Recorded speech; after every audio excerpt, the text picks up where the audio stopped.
हालाणी में वफ़ाक़ी हुकूमत तरफ़ां महांगाई ऐं सिंध जे पाणी ते कब्ज़ो करण धारनि जी आबादी ख़िलाफ़ जीअं सिंध स्टूडेंट फेडरेशन जसाब जसकम जे अॻवाननि कामरेड अली गौहर ख़ासकेली सदाकत नागराज ऐं ॿियनि जी अॻवानी में काज़ी फैज़ मोहम्मद पारक खां एहतिजाजी रैली कढी जेका शहर जे मुख़्तलिफ़ चौकनि खां थींदे हालाणी मेन गेट ते धरणो हंयो वियो।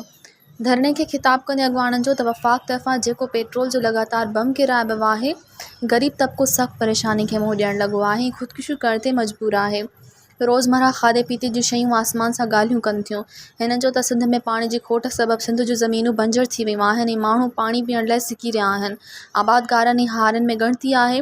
हुननि जो त ॿियनि सूबनि जे माण्हुनि जा डोमिसाइल ठाहिण बंदि कया वञनि ऐं ठहियल कार्ड ख़तमु कया वञनि। मज़ीद ख़बरनि ऐं तफ़सीलात लाइ विज़िट कयो असांजी वेबसाइट www.awamiNewsHD.com ऐं ॾिसंदा रहो अवामी न्यूज़ HD।